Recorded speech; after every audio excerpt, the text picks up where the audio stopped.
Sample sir na ako achievement diri sa room sir. Tapos gina-share na ako sa ila. Syempre family ko.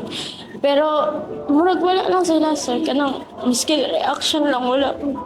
Ano yung gusto mong i-wish na kaya kong ibigay kaagad sa'yo? Isang ganito ko lang. Isang ganyan, siwas ko lang ng 1. Ano yung pinaka gusto mong makuha pagdating sa pamilya mo? Attention ng mama at papa ko po. Sir, selos sir. Ah, anong meron sa'yo? Parang selos sa inggit po sir sa mga kapatid ko. Yung lahat ng mga attention nila nasa kapatid ko na sa akin wala na. Tapos yung pagkapatid ko yung may sakit, bigla-bigla ang gamot, kain. Pero ako, kahit tanong man lang din.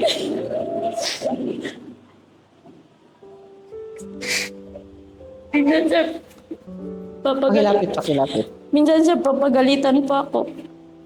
Papagalitan pa ako kapag nakikita nila na akong umiiga lang sa kwarto. Kasi sabi nila nagsasakit-sakitan na naman.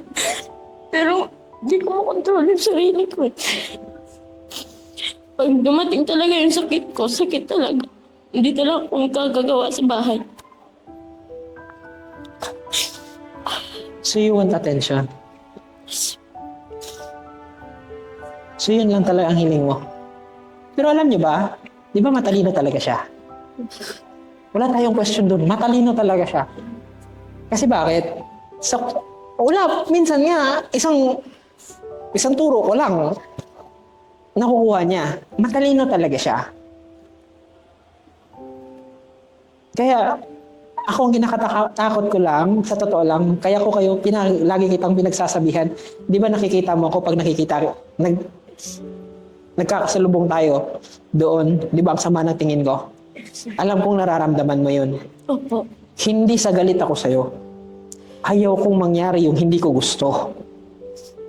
Kasi alam ko naman, I cannot control you. Na wag muna. But by the end of the day, kayo kasi yung magpapatakbo ng buhay ninyo eh. Hindi ko kayo okay. Pero Lino, talian kita, huwag kang magtsawa. Hindi ganun eh. Anong pwede ko lang gawin? I-remind kayo na wag muna. Pero hindi ko rin siya masisisi kasi meron siyang dinadala na kung saan yung pamilya niya, hindi siya nakikita. Ang sakit kaya niyan. Di ba kahit mag-hi ka lang sa kaibigan at hindi sila nag-hi sa'yo, anong pakiramdam nyo? Masakit, kaibigan mo lang yun ha. Paano na lang yung pamilya niya? Na pag sabi niya may sakit siya, hindi man lang mabigyan ng gamot. Minsan humihiga na siya pero hindi man lang masabihan ng kamusta ka na. I'm sure pag ito tinanong ng mama niya na kumusta siya kapag nagkakasakit siya, ang saya nito.